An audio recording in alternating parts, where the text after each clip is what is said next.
Glória a Deus pelos testemunhos, glórias ao nome de Jesus.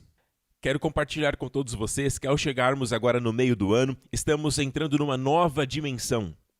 A Bíblia diz que o caminho do justo brilha cada vez mais e mais, não fica cada vez mais escuro, até se tornar dia perfeito. O seu caminho, meu irmão, minha irmã, ele só fica melhor.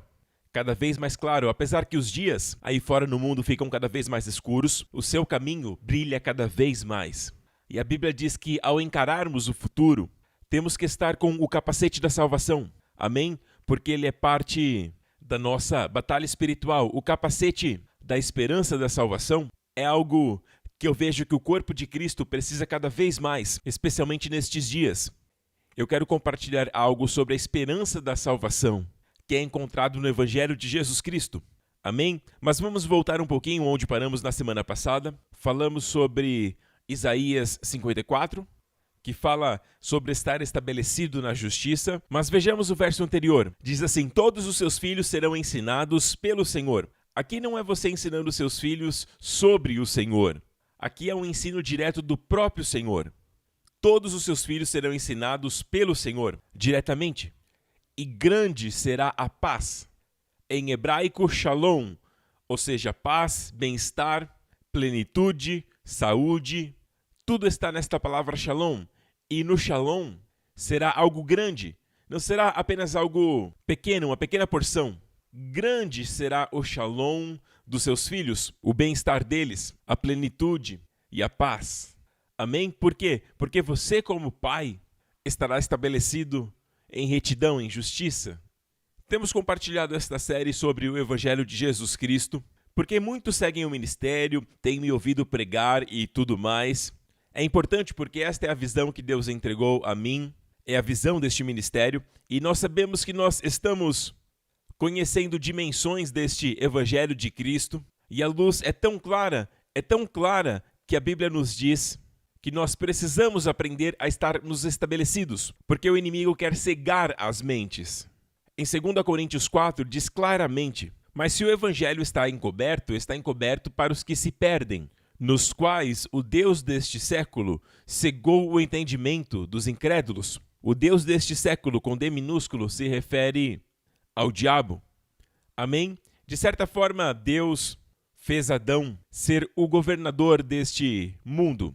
Mas Adão o traiu e acabou se curvando ao diabo, e como resultado veio a queda do homem. Todos os homens caíram. E quando Adão caiu, toda a criação caiu. Então é por isso que toda a criação está caída. E a Bíblia diz que o Deus deste século, o diabo, assumiu o papel de Deus aqui do mundo. E veja que ele cega as mentes das pessoas que não creem, dos incrédulos, para que não lhes resplandeça a luz do Evangelho da glória de Cristo, o qual é a imagem de Deus. Amigos, este Evangelho que temos pregado, ele é tão radiante, ele é tão glorioso, que o diabo quer cegar as mentes das pessoas para ele. Se o Evangelho que pregamos não fosse glorioso, não fosse tão lindo, não fosse radiante, por que o diabo precisaria cegar as mentes das pessoas? Deixem ver. Não há nada igual ao Evangelho de Cristo. Amém? A Bíblia diz que no Evangelho a justiça de Deus é revelada de fé em fé. E aqui a justiça é nos dada como uma dádiva. E quando nós recebemos, nós somos transformados. Justificação antes da santificação. Você não vai conseguir ser santo sem estar firmado na justificação. Amém? A Bíblia diz que Deus se tornou para nós a sabedoria, vendo todo o quadro dos planos de Deus neste Evangelho. Então, após ele ser sabedoria para nós, a Bíblia diz: Cristo se tornou para nós justiça. E então se tornou santificação. Vem nesta ordem. Precisamos então seguir o padrão. Aqueles a quem ele justificou, ele também os glorificou. O padrão é sempre justificação antes de vir a glorificação. Amém? Deus quer que a sua luz brilhe sobre você, meu amigo. Um dia teremos um corpo glorificado, ele quer isto. Mas até lá ele quer que a sua glória brilhe através de você. Em Isaías, a Bíblia diz que quando as trevas cobrirem a terra, o Senhor se levantará sobre vocês e a glória dele será vista sobre vocês. Este versículo não se refere ao milênio, Não é sobre quando Jesus voltar e ele estiver governando, porque aí então não haverá trevas na terra.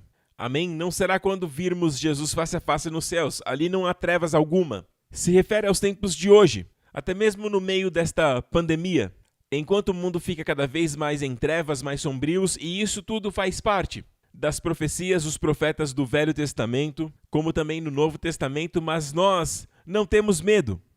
Porque sobre nós e nossas famílias, assim como Josué disse, eu e a minha casa serviremos ao Senhor. E você? Lembre-se disso, meu amigo, quando as trevas cobriram o Egito. Lembram das pragas? Houve um sinal do Senhor, uma das punições do Senhor sobre o Egito, e uma das punições foi trevas. Trevas. E era uma escuridão tão profunda que as pessoas não viam nada na frente delas. Mas enquanto isto acontecia, na casa dos egípcios, os filhos de Israel tinham luz em todas as suas habitações. Eu creio que é uma imagem de Isaías também, que a glória de Deus será vista sobre o seu povo nesses dias, amém? E qual que você acha que é a aparência da glória? Qual é a beleza? E alguém pode dizer, é a vida santa dos santos. Sim, mas não é aquela santidade, eu sou mais santo do que todo mundo. Não é um tipo de farisaísmo, mas é uma santidade glorificada. É algo radiante. E eu escolho essa palavra com cuidado porque radiante é algo que atrai as pessoas para Jesus. Nossa santidade precisa ser radiante. Amém? Até sob perseguição, a Bíblia diz que quando formos perseguidos em nome de Cristo, o Espírito de glória de Deus estará sobre nós. Por exemplo, o rosto de Estevão brilhou e as pessoas deram até um passo para trás. E eu já vi isso acontecer, eu já vi pessoas sendo perseguidas e aí então o rosto brilhou. E isto é maravilhoso, sabe? Eu não consigo nem mesmo descrever aquilo que eu vi. Você precisa ver para entender do que estou falando. O rosto da pessoa brilha, é uma glória. É esta glória que está prometida ao povo de Deus nestes dias, e ela será vista em nós. É sempre em nós, mas a luz não é claramente vista, como deveria ser, até que as trevas a cerquem. Amém? Até mesmo uma fagulha de luz, mesmo que esteja longe, no meio das trevas, mesmo de longe, podemos ver uma pequena luz. Durante o dia não vemos, porque temos luz o tempo todo. Mas quando a noite e as trevas vêm, uma pequena luz, mesmo lá longe, pode ser detectável. Amém? E isto acontecerá com todos os que creem nestes últimos dias. E na sua família, veja, os filhos de Israel tinham luz nas suas habitações. E era uma luz sobrenatural, assim como as trevas também eram sobrenaturais. Amém? Os egípcios não conseguiam usar o mesmo recurso para acender os seus lampiões, nada funcionava, tentaram utilizar todas as suas tecnologias, nem batendo pedras, nem com pauzinhos, porque nada aconteceu naquela noite. Era sobrenatural, as trevas e a luz. Eles não produziram aquela luz. Deus deu a eles aquela luz. Se fosse uma luz natural, os egípcios também utilizariam dos mesmos recursos, mas não conseguiram. Mas havia luz em todas as casas do povo de Deus. É um retrato da sua família, amém? Da sua vida familiar. Haverá luz nas suas habitações. Haverá uma luz sobrenatural que será vista. Amém? Então o inimigo quer cegar as mentes das pessoas da luz da glória do Evangelho de Cristo para que não brilhe sobre elas. Amém? Então veja que é a mente a área que o inimigo ele quer cegar. Então quero dizer uma palavra aqui para todos aqueles que creem e que estão sendo oprimidos com algum tipo de depressão, e passando por algum tipo de jogos mentais, durante a noite você não consegue dormir, porque você está tendo pensamentos, está guerreando. Apesar do seu corpo estar firme, a sua mente é como se estivesse numa batalha. Você tem vários tipos de pensamentos, e eu sei porque eu já passei por isso. E meu amigo, isto é batalha espiritual. E o Senhor nos entregou armas, e as nossas armas não são materiais. Veja em 2 Coríntios 10. As armas com as quais lutamos não são humanas, mas poderosas em Deus para destruir fortalezas. Humano carnal é algo que você pode fazer naturalmente. Amém? Não. As armas de Deus não são carnais. Ou seja, quer dizer que elas são espirituais, mas são poderosas. As armas são poderosas em Deus para o quê? São poderosas para destruir fortalezas. Agora veja, onde ficam estas fortalezas? São chamadas de fortalezas porque foram erguidas pelo inimigo e se tornam uma fortaleza. E se você souber onde essas fortalezas estão, você pode derrubá-las, amém? Talvez tenha uma fortaleza do medo na sua vida e você não sabe como derrubá-la. Quanto mais você diz, eu não temerei, e você acaba terminando com medo. É como quando lemos aquilo que Jó falou sobre si mesmo. Quando ele diz, aquilo que eu mais temia veio sobre mim. E alguns pregadores dizem, aquilo que você teme virá sobre você. E aí as pessoas ficam com mais medo. Creio que devemos ensinar sobre o amor de Deus para que as pessoas saibam que o perfeito amor de Deus lança fora todo medo. Não focamos no medo para nos livrarmos do medo. Amém? Nós focamos no amor de Deus. Amém? Para que este medo seja lançado fora destas fortalezas no nosso coração. Glória a Deus, somente o amor de Deus. E quando nós descobrimos este amor, sabe, que Deus abençoe cada pregador que revela o amor de Cristo pelas pessoas. Amém? Glória a Jesus. E veja também que a Bíblia também diz que para destruir estas fortalezas é, na verdade, destruir argumentos e toda pretensão que se levanta contra o conhecimento de Deus, levando cativo todo pensamento para torná-lo obediente a Cristo. Então a nossa batalha é na mente. As nossas armas não são carnais, mas são poderosas em Deus para derrubar fortalezas. Glória a Deus que as armas em Deus são poderosas para derrubar fortalezas. Vamos derrubá-las hoje em nome de Jesus, amém? Glória a Deus. E veja que estas fortalezas são, na verdade, argumentos que o inimigo colocou na sua mente. São, na verdade, pensamentos. Veja, argumentos e toda altivez, pretensão que se levanta. Estamos falando de pensamentos. O que o inimigo faz é que ele se levanta e coloca um pensamento na sua mente. E aqui está a natureza desta guerra. Ela não acontece fora. Não tem a ver com encontrar com alguém que está possuído pelo demônio. Nós expulsamos. Isso não é batalha espiritual. Isto é expulsão de demônios. Precisamos saber na batalha espiritual, em primeiro lugar, onde é o campo de batalha, onde esta guerra acontece. Se não soubermos onde acontece, onde essa batalha espiritual acontece, como você lutará? Amém?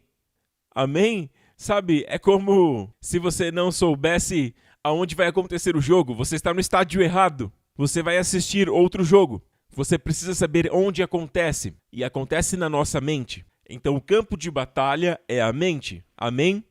É lá que acontece. E as fortalezas do inimigo são, na verdade, padrões de pensamento que ele tem colocado na sua mente, que cresceu e formou uma fortaleza. Depois de determinado período de meses, dias, até mesmo anos, está aí há muito tempo. Você acha que esses pensamentos vêm de você? Lembre-se disso. As suas emoções são um reflexo daquilo que você está pensando. Eu disse para o meu filho um dia desses, se você se sente mal, é porque está com maus pensamentos. Está com pensamentos ruins, de trevas. Sabe, acho que amanhã não será legal, não acho que sou capaz de fazer aquilo. E sabe, você está com pensamentos negativos. As suas emoções seguem os seus pensamentos. Se os pensamentos são positivos, Jesus estará comigo. Quando você for para a escola, ele estará contigo, ele será o seu melhor amigo. Ele nunca te deixa, e pensamentos positivos, sabe o que eles fazem? Trazem emoções positivas. Então, meus amigos, as suas emoções são indicativos daquilo que você tem pensado. Nós estamos tão acostumados com pensamentos, eles estão lá por tantos anos que nem damos conta que estamos com aqueles pensamentos. Mas nossas emoções não mentem. Por exemplo, se você está passando por depressão, está tendo pensamentos de rejeição, sabe, você está se sentindo inferiorizado, talvez esteja se sentindo até sujo.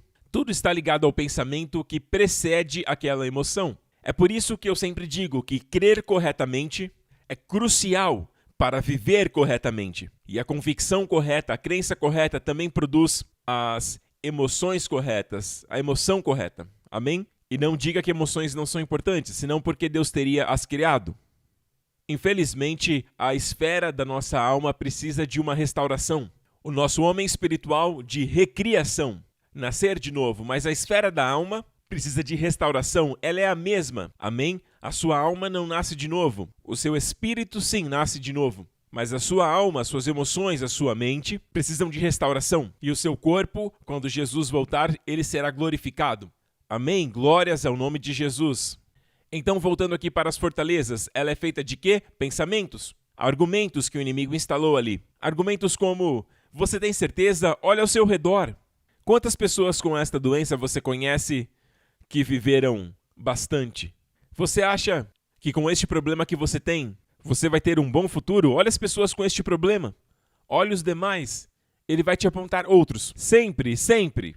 Sabe, se você tem algum desafio na área de alimentação. O que o diabo quer fazer é o seguinte: assim que você colocar a comida na boca, sabe, ele não fala na segunda pessoa, você. Não, ele fala utilizando os pronomes da primeira pessoa. Ele vem, coloca um pensamento na sua mente, dizendo, eu sou anoréxico. Talvez eu seja anoréxico. E quanto mais você pensa, eu sou, porque ele não diz, você é. Porque aí você saberia a origem do pensamento. Você saberia que não vem de você. De maneira sutil, ele quer que você pense que é um pensamento seu. Assim como Jesus disse no Sermão da Montanha. Não se preocupem, dizendo, como nós nos preocupamos. O inimigo lança pensamentos na sua mente e você agarra dizendo, não se preocupem, dizendo, o que beberemos, o que comeremos, como nos vestiremos, pensamentos de preocupação, pensamentos que vão te deixar deprimido, pensamentos que vão te fazer sentir esta sensação de desesperança, sentindo um sentimento de abandono.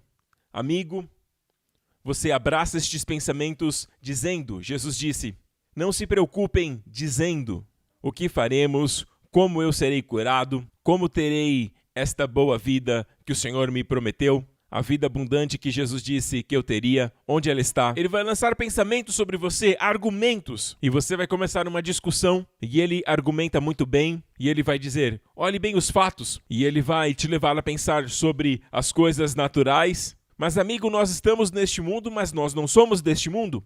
Nós não vivemos daquilo que nós vemos.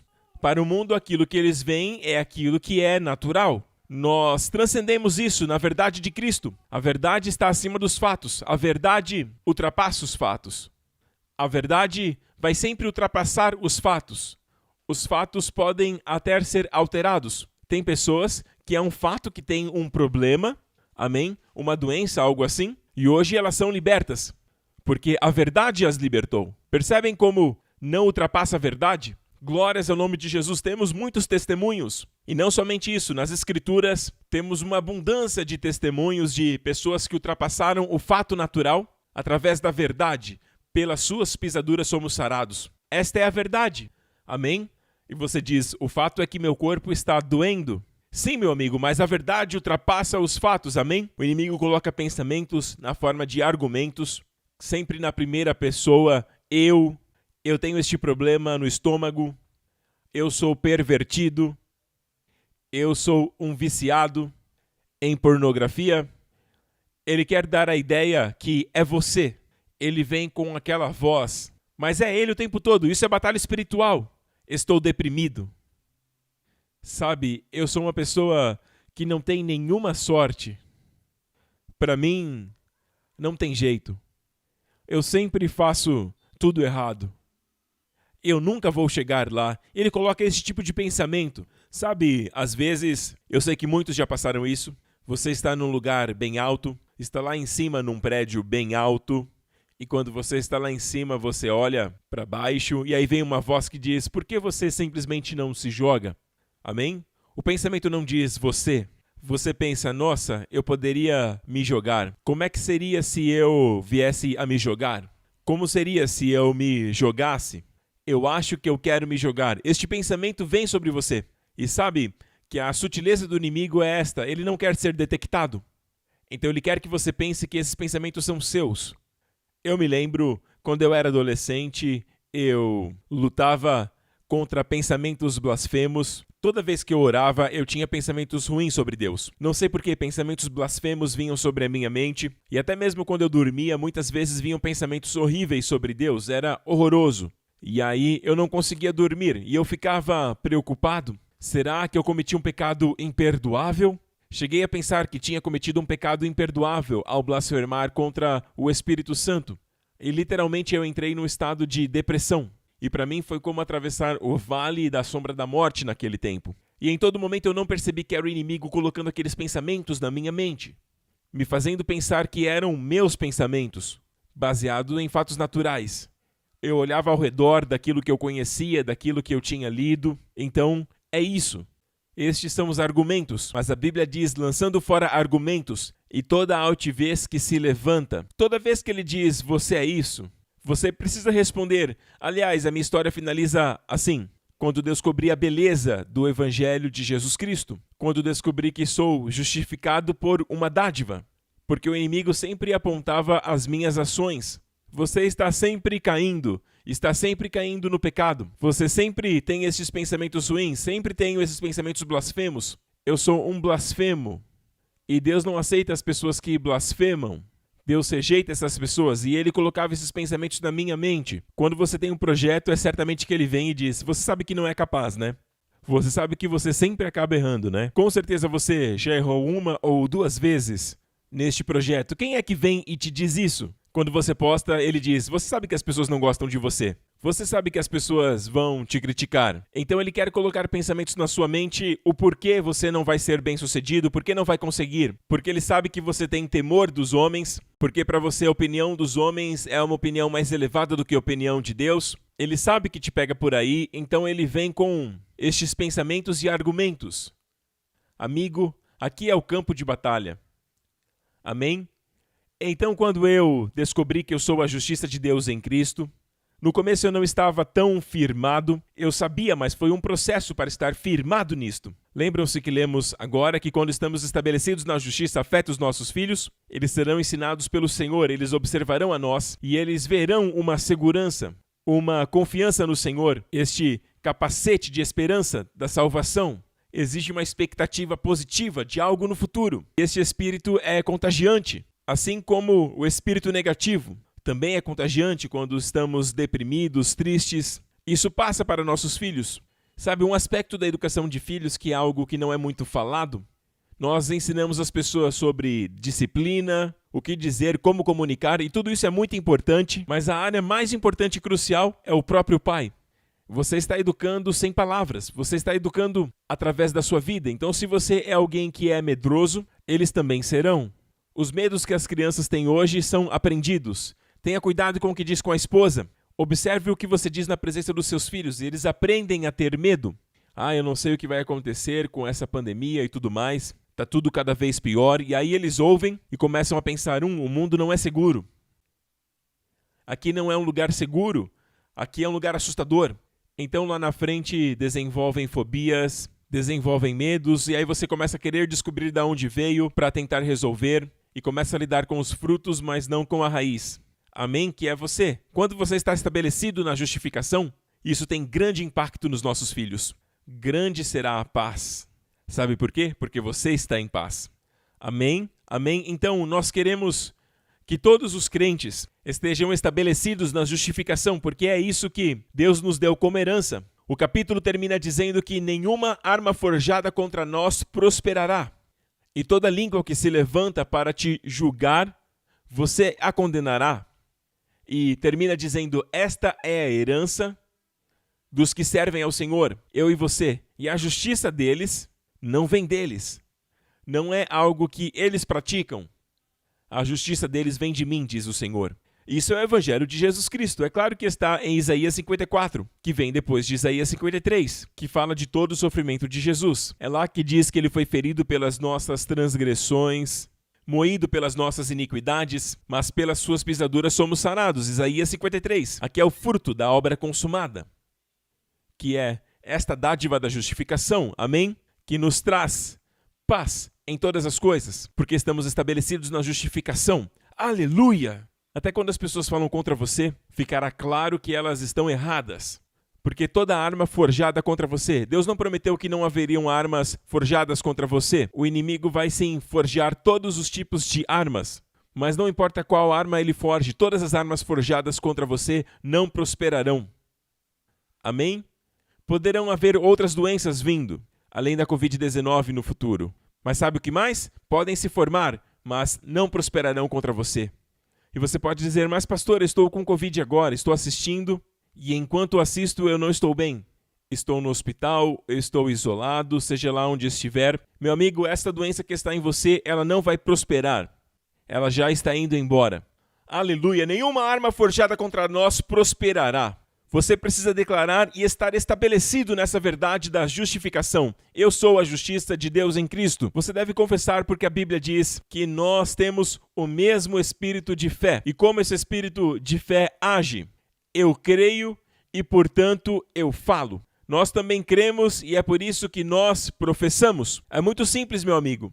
A fé é isso, você crê no seu coração e confessa com a sua boca. Este é o espírito de fé, amém?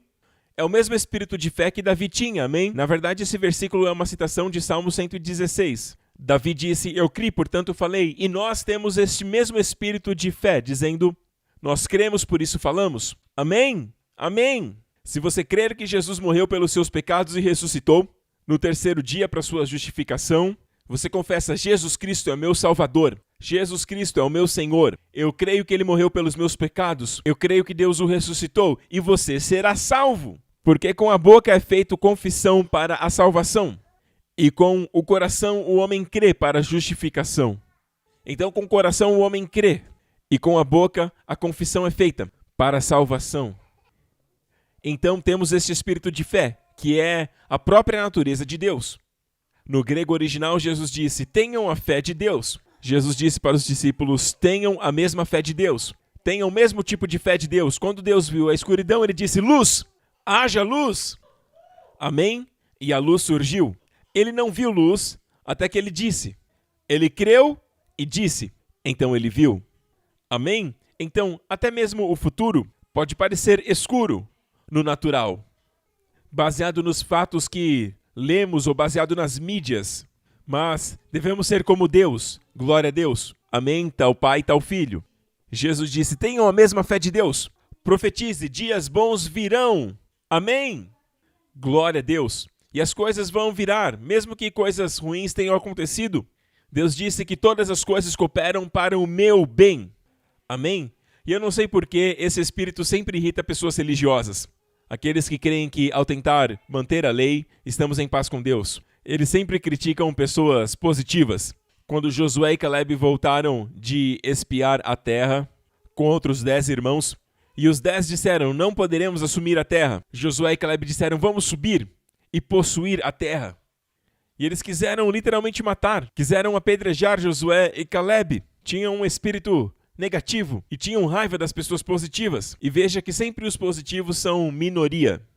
Josué e Caleb. E na verdade eles foram os únicos que entraram na terra com os filhos daquele povo que não creu. O resto, todos eles morreram no deserto.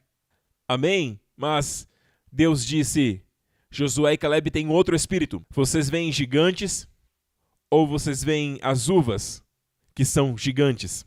Amém? 10 deles viram os gigantes. Josué e Caleb viram as bênçãos, fluindo leite e mel, grandes uvas.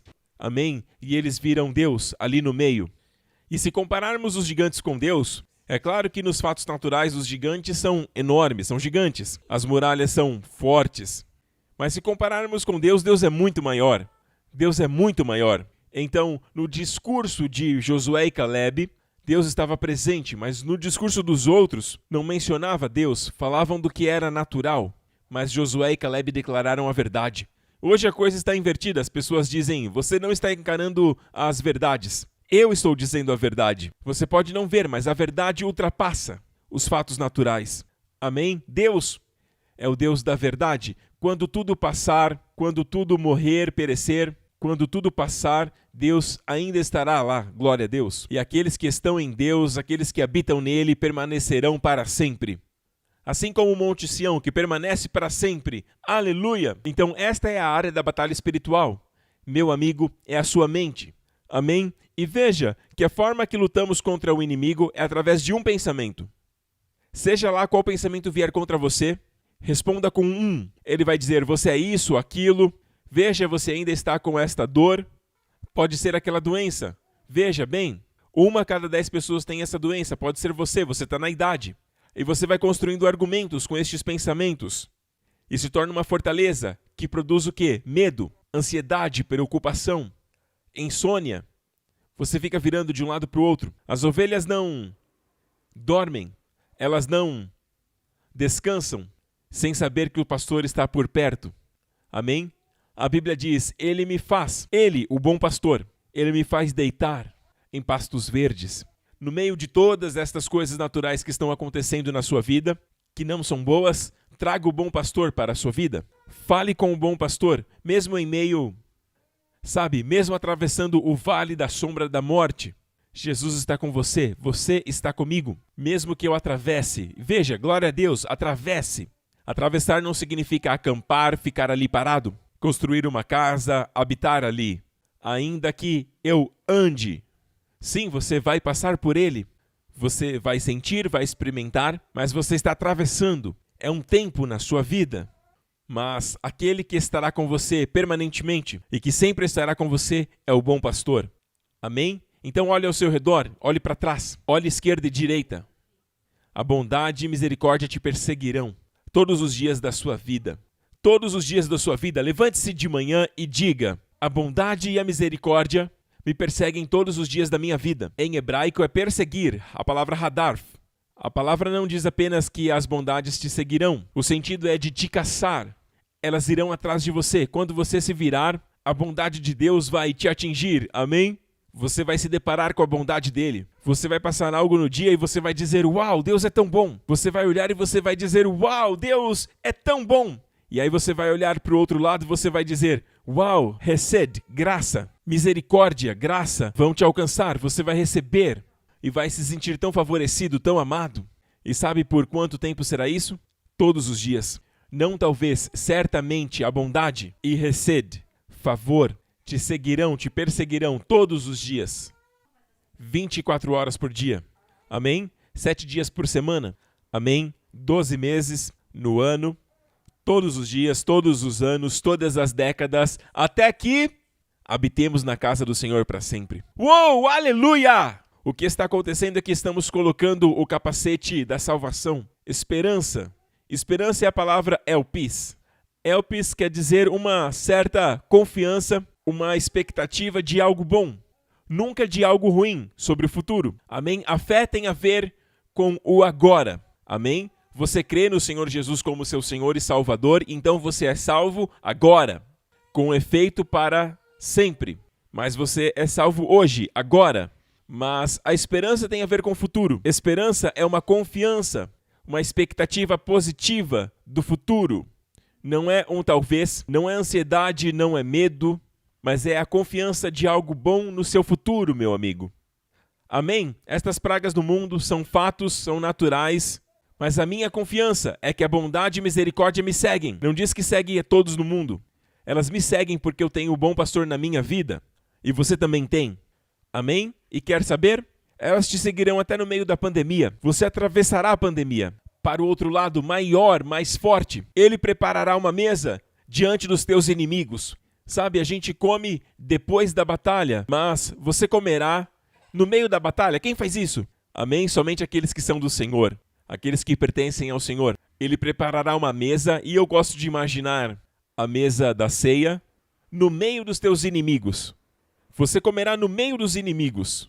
Ele unge a sua cabeça com óleo. Deus não espera você ter vitória sobre seus inimigos, sobre aquela situação, e aí então ele prepara uma mesa. Ceiar é o caminho para vencer, para ter vitória e plenitude. Aleluia! Uau, eu estou feliz pregando. Amém? Então, a Bíblia diz, eu comentava a respeito de um único pensamento, levando cativo todo pensamento que o inimigo pode ter colocado na sua mente, levando cativo todo pensamento à obediência de Cristo, ou para torná-lo obediente a Cristo. Agora, isto é muito importante porque o texto diz, levando todo o pensamento cativo à obediência de Cristo, não à sua obediência. Não está dizendo, faça todo o pensamento obedecer a Cristo. No grego, a palavra obedecer estaria como verbo. Mas aqui, ao analisarmos, esta palavra no grego, obediência, está na forma de substantivo e não como verbo. Não está dizendo para que todos os pensamentos obedeçam a Cristo. Isto seria um verbo, e quem poderia fazer isto? Enquanto adolescente, tentei por muitos anos, mas quem pode fazer isto? Eu dei o meu melhor para eliminar todos aqueles pensamentos, e quanto mais eu tentava, mais se rejeitava, mais aqueles pensamentos blasfemos vinham. E quanto mais eu tentava, piores eles se tornavam.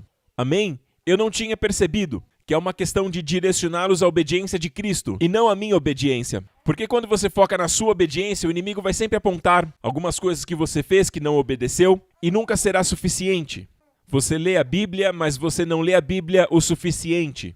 Você até ora, mas você não ora o suficiente. Você nunca é suficiente.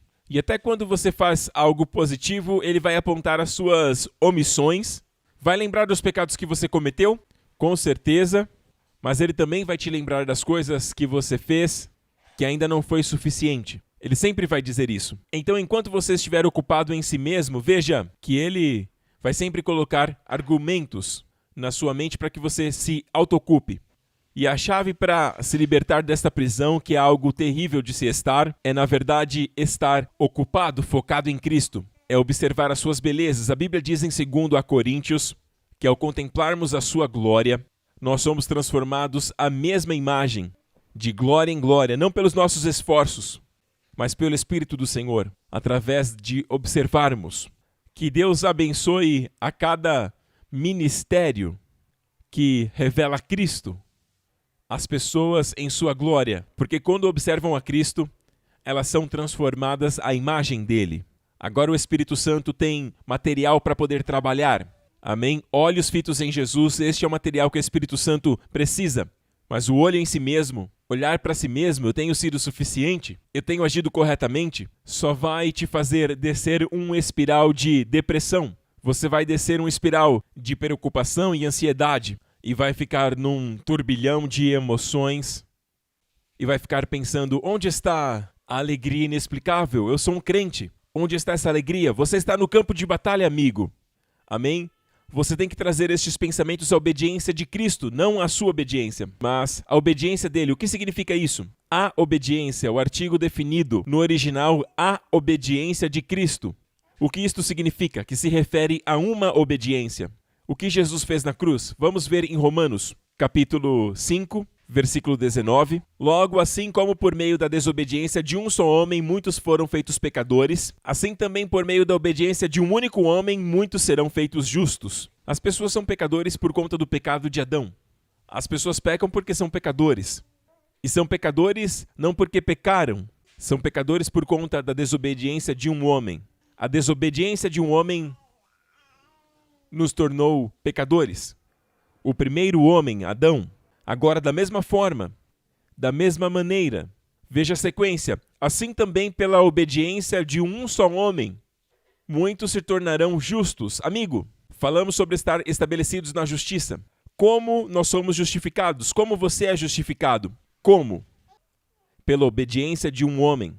Quem foi este homem? Jesus. Toda vez que este pensamento vem, só tem apenas uma resposta. Torne o seu pensamento para a obediência dele me tornou justo. Eu tenho o dom da justiça. Declare, eu sou a justiça de Deus em Cristo. Há muitos anos atrás eu lembro de um homem que veio participar de uma reunião e ele lutava contra um vício na vida dele. E ele me ouviu compartilhar algo como falei hoje, que o inimigo usa um pronome pessoal para te fazer acreditar que você é. Ele vai te mostrar argumentos na sua vida para te mostrar que você é. E ele ouviu aquilo e começou a pensar consigo mesmo. Talvez todo esse tempo eu não seja um viciado. Aí ele voltou para casa. Depois do culto ele se trancou no quarto e ele disse: eu não sou um viciado. Por anos ele vivia aquele estilo de vida autodestrutivo. E ele não conseguia, sempre cedia à vontade. Porém, desta vez, a luz entrou, as trevas foram embora. Eu não sou um viciado, eu sou a justiça de Deus em Cristo. Eu sou a justiça de Deus em Cristo, é quem eu sou. Agora eu sou a justiça de Deus em Cristo. E aí ele sentiu o amor de Deus. E ele disse que algo aconteceu e ele me escreveu dizendo: Pastor Prince, eu quero que o senhor saiba que toda vez que aquele sentimento vem, eu não me sinto mais tentado. Eu fui transformado. Se o senhor soubesse como eu era antes, foi uma grande transformação. Amigo, eu tenho visto o Evangelho de Cristo, onde revela a justiça de Deus como uma dádiva a ser aceita. Ah, como esse Evangelho transforma vidas, aleluia! Ele estava tão grato, agradecido quando escreveu a carta. Ele disse, eu não sou mais o mesmo. E já faz algum tempo, ele disse, quando ele veio ao culto, e isto aconteceu com ele. Apenas um pensamento, isso que significa metanoia. Arrependimento é metanoia. Meta, mudança. Noia é a mente, o pensamento. Mudança de pensamento. Metanoia, mude a sua mente. Sabe quando Pedro pregou na casa de Cornélio? Ele terminou o sermão dizendo, todos os profetas dão testemunho dele, dizendo, de que todo que nele crê recebe o perdão dos pecados, mediante o seu nome. Foi um grande sermão que Pedro fez na casa de Cornélio, porque enquanto ele ainda falava, o Espírito Santo desceu sobre todos aqueles que ouviam a palavra. Começaram a falar em línguas. Mas a questão é a seguinte: Pedro estava dizendo, arrependam-se, arrependam-se. Em outro momento ele pregou sobre arrependimento para o povo de Israel, mas aqui ele falava para os gentios. Ele falou sobre arrependimento? Não. Mas o arrependimento aconteceu? Mudança de mente? Sim. Na verdade, no próximo capítulo, ele é chamado por crentes que alguns deles eram fariseus e disseram: você foi até a casa dos gentios e você comeu com eles. E Pedro teve que contar toda a história. Vamos para Atos 11. Quando Pedro chegou em Jerusalém, aqueles da circuncisão contenderam com ele dizendo: você comeu com os circuncisos. Pedro explicou para eles que estava na cidade de Jopa e contou toda a história. E aí finalmente chegamos nesta parte. O que o anjo disse para Cornélio? Este homem que é Pedro, ele lhe dirá palavras pelas quais você e a sua família serão salvos. Amigos, esta é a diferença da lei e da graça. Amém? Da velha e da nova aliança. A lei te entrega leis para seguir, para viver, obras, ações. A graça te dá palavras para você crer. E o crer nessas palavras é o que modifica a sua vida. Se você estiver esperando em Deus por uma cura, você precisa de palavras de Deus sobre isso. Então, a lei te dá mandamentos para você seguir, para agir, enquanto a graça, na nova aliança, te dá palavras para que você creia. Então, ele lhe dirá palavras pelas quais você e a sua casa serão salvos. E Pedro disse: quando eu comecei a falar, o Espírito Santo desceu sobre eles, assim como foi conosco no início. Então, se Deus lhes concedeu o mesmo dom que a nós, quando cremos no Senhor Jesus Cristo, quem sou eu para me opor a Deus? Então, quando os anciãos ouviram isso, ficaram em silêncio e glorificaram a Deus, dizendo: então Deus concedeu arrependimento para a vida até mesmo aos gentios. Mas Pedro não pregava sobre arrependimento. Ele falava sobre Jesus, que aqueles que acreditassem em Jesus receberiam perdão dos pecados. E o Espírito Santo veio. Veja que quando o Espírito Santo vem, e a palavra o Espírito Santo desceu, é a mesma palavra utilizada na história do filho pródigo, que Jesus contou. Quando o pai viu o seu filho, ele correu e abraçou o seu filho, abraçou o seu pescoço. Abraçou o seu pescoço. E é esta mesma palavra, o abraço de urso, é a mesma palavra utilizada quando o Espírito Santo desceu sobre eles. O Espírito os abraçou e começaram a falar em línguas. Que parte do sermão que agradou tanto o Espírito Santo que ele não esperou? Quando ele diz que todos aqueles que creem em Jesus receberam perdão dos pecados.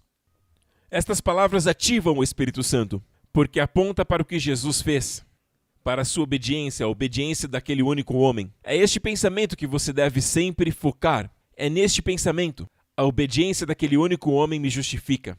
E apesar da palavra arrependimento não ser utilizada, no capítulo seguinte, os anciãos, se referindo a esta narrativa que Pedro contava, eles dizem: uau, significa que Deus concedeu também aos gentios o arrependimento para a vida. Apesar da palavra arrependimento não ter sido utilizada por Pedro na casa de Cornélio, mas deu a eles arrependimento para a vida. Muitas vezes nós pregamos arrependimento sem usar a palavra arrependimento, mas o arrependimento acontece, porque arrependimento é mudança de mente. E é aqui que acontece a batalha espiritual. E quando ouvimos a palavra de Deus, mudamos a nossa mente. Amém? Sabe, eu não vou ter mais pensamentos destrutivos. Eu não vou ter mais pensamentos negativos, pensamentos de pecados, pensamentos das trevas, pensamentos ruins sobre Deus. Não, mas pensamentos da graça, do seu amor por mim. Pensamentos sobre a obediência daquele único homem que me justifica. E aí quando o diabo vem e diz: veja aquilo que você fez ou deixou de fazer, ou você não fez o suficiente, você vai focar na obediência daquele único homem. Isto sim é levar todo pensamento à obediência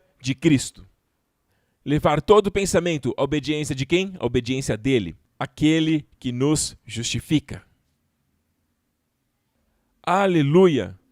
Esta é a batalha espiritual, meu amigo. Aqui é a batalha. O inimigo quer cegar a sua mente para que você não veja que é o inimigo em ação, mas nós o denunciamos. Sabemos onde acontece a batalha, onde ela está acontecendo. Amém? Na mente.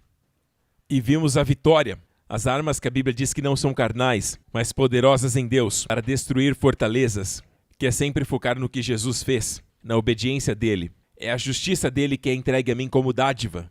Amém? Nunca é a sua obediência que te justifica. Amém? Sabe, qual é a aparência da santidade? Falamos de santidade, mas qual é a aparência? Amém? Estou falando de santidade na prática. Não estou falando no fato de Deus ter te separado. Como é ser santo? Sabe, você pode ter ações que aparentam um cristão obediente, alguém da igreja. Amém? Um cristão. Mas você pode fazer com aquela cara, com aquele rosto de quem foi batizado no suco de limão. Isso não é santidade. Existe uma alegria na santidade. Ela é radiante. Amém? Se você observar aquilo que o Senhor disse para uma das igrejas mais espirituais, a de Éfeso, no livro do Apocalipse, foi isso que ele disse sobre eles. Conheço tuas obras, o seu trabalho e a sua paciência. Vejam estas 3 palavras. Eu conheço as suas obras, o seu trabalho e a sua paciência. Obras, trabalho e paciência. Qual o problema dessas palavras? É importante termos as obras, claro, mas isto é santidade? Alguns dizem sim, isto é um elogio. Sim e não. Na verdade, ele está dizendo, depois ele diz, vocês perderam, na verdade, o seu protos agape, o seu amor. O primeiro amor, que não é o seu amor por ele, mas o amor dele por você. Vocês perderam esta verdade, esta realidade. Vocês não estão mais conscientes do amor de Deus por vocês. Amém? Mas esta frase aqui, as suas obras, o seu trabalho, a sua paciência, isso mostra para eles as falhas deles. Porque em 1 de Tessalonicenses, lembre-se, a Bíblia interpreta a Bíblia. 1 Tessalonicenses 1, aqui nesta oração, Paulo diz, lembramos continuamente das obras que resultam da fé, do trabalho motivado pelo amor e da paciência proveniente da esperança em nosso Senhor Jesus Cristo. Então agora vejam que os 3 estavam presentes na mesma sequência, como está em Apocalipse 2:2, conforme lemos. Jesus disse para a igreja de Éfeso, eu conheço as suas obras, o seu trabalho e a sua paciência, perseverança. O que faltava naquela igreja era as obras da fé, o trabalho do amor e a perseverança na esperança. Sempre estes 3, fé, esperança e amor. E o maior deles é o amor. Eles estão sempre juntos. Esta é a verdadeira santidade. Quando você faz as suas obras, quando você se esforça, deve haver fé, deve haver amor. Amém? Era isto que faltava. Eles tinham as obras, tinham o esforço, tinham a perseverança, mas não tinham a fé, o amor e a esperança, que devem andar juntas, porque eles tinham uma ideia de santidade. Eu preciso fazer aquilo que é correto. Preciso ser obediente. Tinha uma imagem exterior, mas faltava o espírito, a alegria. É isso que Deus deseja? Não, amigo. Ele quer as obras da fé, a obra que provém da fé. Toda obra que não é proveniente da fé é uma obra morta. E ele quer boas obras. E somente a fé pode produzi-las. As obras da fé. O esforço do amor. O esforço proveniente do amor. Eu aprendi há muito tempo atrás que antes de orar por qualquer coisa, que Deus quer que amemos as pessoas. Eu contemplo todos vocês no amor de Cristo. Eu olho pessoas como quem tem fome, como um rebanho que tem fome. E a minha parte é apenas receber das riquezas do Senhor, amém? E dividir com você para te alimentar. Mas eu vejo o amor do Senhor por você. E ao contemplar este amor, eu também te amo. Amém? E se não contemplarmos isso, é um trabalho vazio. Qualquer coisa sem amor é um sino que soa. É apenas um símbolo. Faz apenas barulho, mas não é santidade verdadeira. Amém? Esforço do amor e perseverança. Uau, aquele irmão é muito perseverante. Ele permanece, é paciente. Mas se você é paciente, mas é infeliz. Você é paciente, você não diz nada, mas por dentro é amargo. Não, é paciência com esperança, olhando para o futuro. Existe uma luz no seu olhar, existe uma alegria radiante, uma perseverança com expectativa. Esperança é a confiança, a convicção de um bom futuro. E eu quero encerrar aqui, dizendo que Deus deseja que você tenha fé, esperança e amor, mas ela só vem quando o verdadeiro evangelho é pregado, como eu disse agora. Nós permanecemos vivendo pelo evangelho da graça. Todo santo dia das nossas vidas. Deus não quer salvar pecadores e a partir de agora temos que aprender coisas novas, precisamos aplicar leis, Não, amigo, nós vivemos pelo Evangelho todo santo dia. O Evangelho que te salvou é o Evangelho que vai te guiar ao longo da vida. Amém? Você não vai passar por ele. É ele que te faz passar pelas lutas e florescer, e que te faz ficar firme, e que te faz prosperar também, glória a Deus. E até que você habite na casa do Senhor, o Evangelho vai te guiar até lá. Nós vivemos pelo Evangelho. Quando digo Evangelho da graça. E somente ele produz fé, amor e esperança. Amém? Deus olha o coração, o homem as ações. Amém? Vamos finalizar em 1 Tessalonicenses 5, na exortação de Paulo que diz: Nós, porém, que somos do dia, sejamos sóbrios. Igreja, nós somos as pessoas do dia, não da noite. O verso anterior a este diz assim: Os filhos da noite, das trevas, são os filhos do mundo, mas nós somos os filhos da luz. Sabe, sem Jesus, nunca é dia, mas com Jesus, nunca é noite. Amém? Mesmo que você passe por uma luta, com Jesus ali, a luz do mundo, sempre é dia. Ele traz luz às trevas. Amém? Quando você tem Jesus, você não passa pelas noites. Amém? Amém? Nós somos os filhos do dia, glória a Deus. E diz, nós que somos os do dia, sejamos sóbrios, vestindo a couraça da fé e do amor, e o capacete da esperança da salvação. Perceberam algo? Revistam-se da couraça da fé e do amor, e como capacete, a esperança da salvação. Note que o capacete é chamado de esperança da salvação. O capacete não é a própria salvação, ele é a esperança da salvação, ou seja, agora que você nasceu de novo, é necessário saber que o seu status mudou. Você é agora a justiça de Deus em Cristo. Você é uma nova criação. Você tem o Espírito Santo em você. Deus é o seu Pai. Jesus é o seu Senhor, o seu bom pastor. Ele vai te guiar. Então agora o seu status mudou. Então agora você tem esperança. Você tem a esperança que vem do fato de ter recebido salvação. Então é a confiança na esperança de algo bom.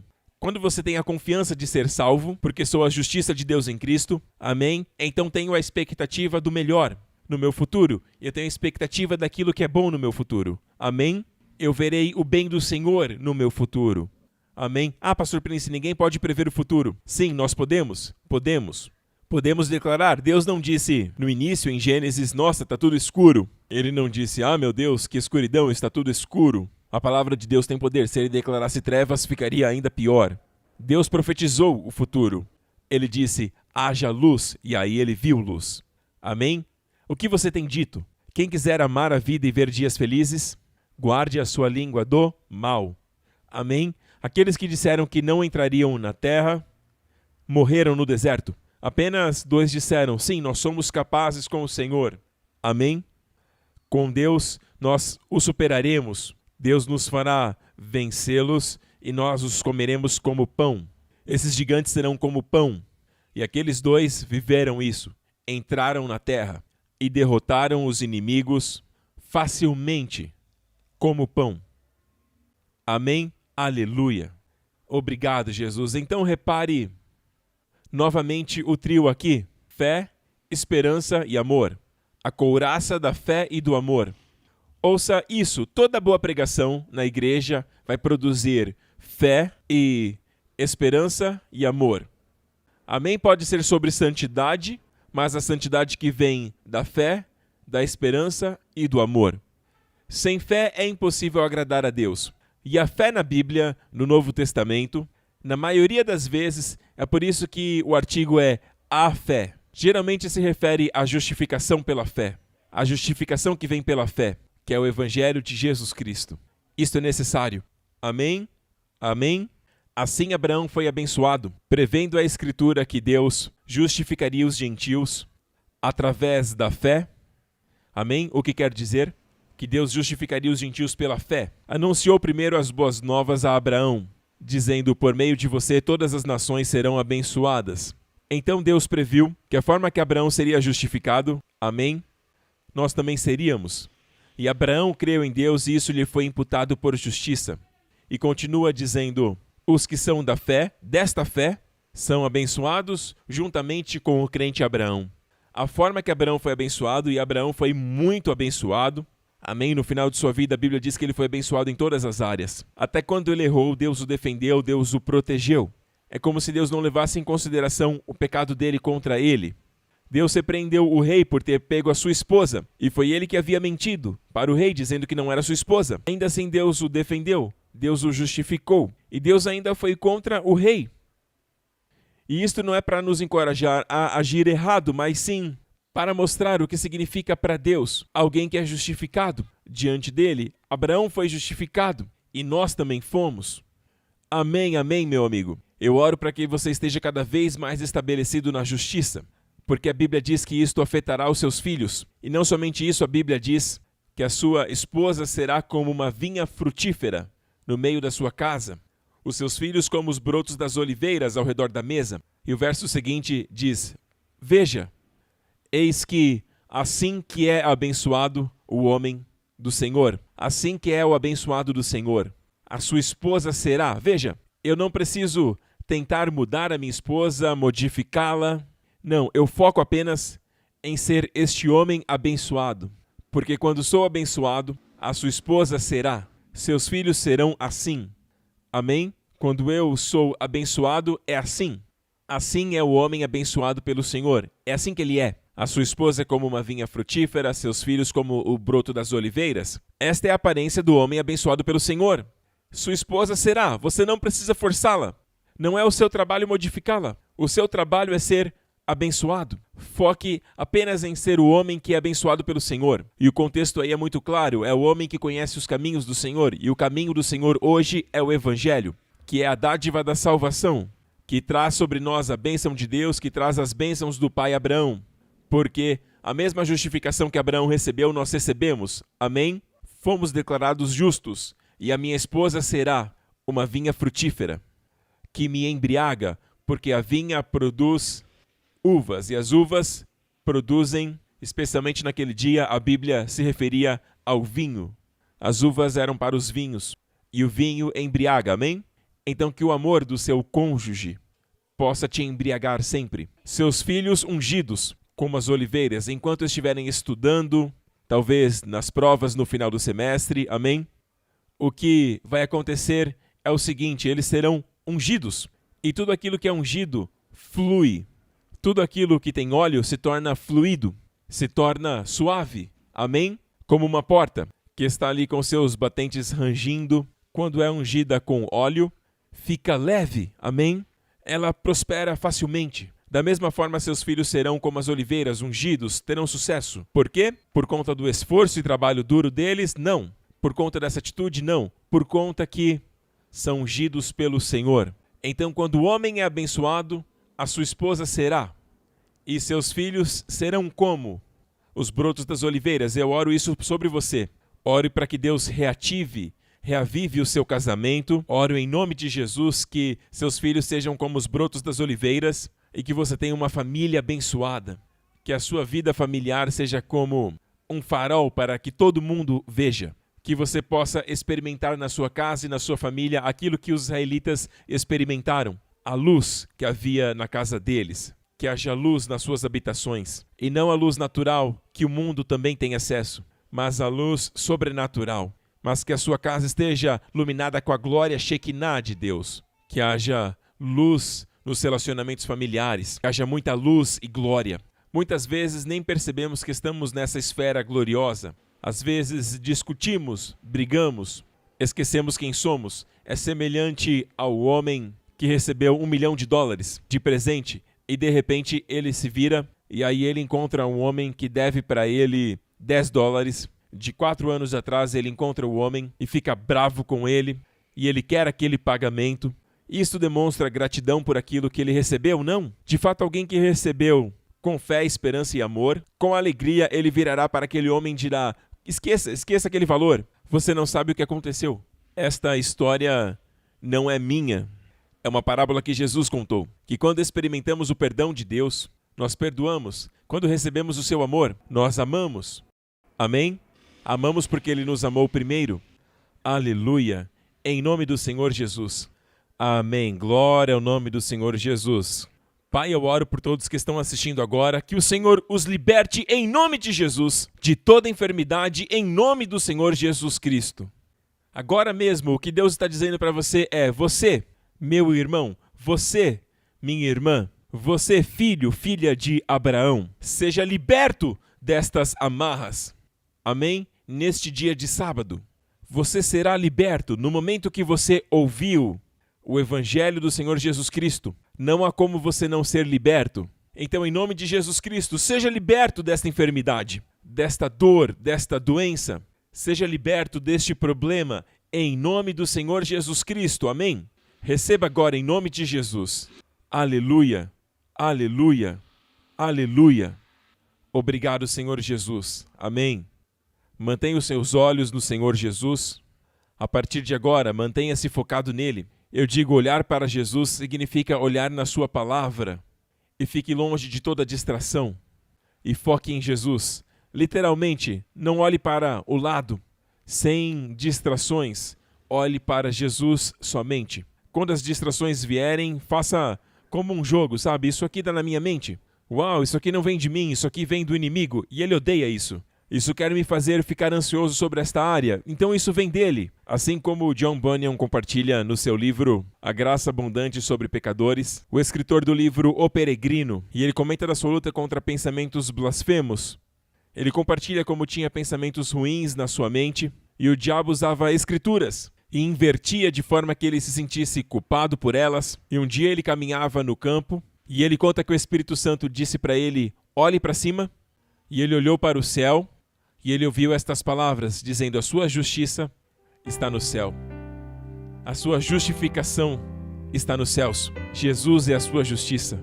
O diabo não pode afetar a sua justiça. Ele não pode tirar você desse posto de justificado. O diabo não pode movê-lo da posição de justificado. A sua justiça está nos céus, fora do alcance dele. A sua justiça está nos céus. E isso foi imputado como justiça a você. Ele é a sua justiça e ele está nos céus. Amém? Glória a Deus. Ele conta que isso mudou a vida dele. Ele foi transformado por isso e eu oro para que isso transforme você também. Se você tem ouvido sobre isso, mas nunca convidou Jesus para ser o seu Senhor e Salvador e ainda não colocou a confiança nele, meu amigo, creia no Senhor Jesus Cristo e será salvo tu e a tua casa. Assim como lemos agora que Pedro disse sobre todo aquele que crê em Cristo, estes receberão perdão dos pecados. Amém? Se este é você, faça essa oração comigo agora, dizendo: Pai Celestial, eu te agradeço, porque Cristo morreu pelos meus pecados e ressuscitou sem eles. Eu sou justificado nele. Jesus Cristo é o meu Senhor e o meu Salvador. Obrigado, Pai. Agora eu sou teu filho querido, amado, e para sempre serei. E todos os meus pecados foram totalmente perdoados, e o Senhor nunca mais lidará comigo baseado no pecado, mas lidará comigo baseado no seu Filho. Obrigado, Pai. A minha justiça é eterna, em nome de Jesus Cristo. Amém. Glória a Deus. Obrigado, Senhor Jesus. Aleluia. Aleluia. Fique de pé se você pode. Eu não sei você, mas eu estou bem feliz. Você tem sentido essa paz? Quando eu oro sobre vocês, eu oro para que seja lá onde você estiver assistindo com a sua família. Talvez esteja assistindo sozinho ou talvez como família. Em qualquer lugar, seja lá onde estiver assistindo, que o Espírito Santo venha sobre você e que você possa receber o romper, que receba curas, libertações. Amém? E, acima de tudo, te dê uma nova revelação do Senhor Jesus Cristo. Amém? Glória a Deus. Pense nisso, amigo. Ele te ama e que nesta próxima semana, certamente, não talvez, certamente que a misericórdia e bondade certamente te seguirão, te perseguirão e te alcançarão todos os dias desta semana. Esteja na expectativa de esbarrar na bondade de Deus e no favor inesperado de Deus surgirão na sua vida nesta semana. Eu quero que você creia nisso. Eu creio que tem algo especial do Senhor a ser liberado sobre a sua vida nesta semana. Amém? E quando acontecer, conte para nós, amém? Vai ser algo que você saberá que foi a bondade de Deus. Amém, que foi o favor de Deus, porque a bondade e o favor de Deus te perseguirão ao longo desta semana. Em nome de Jesus. E toda a igreja diz: amém.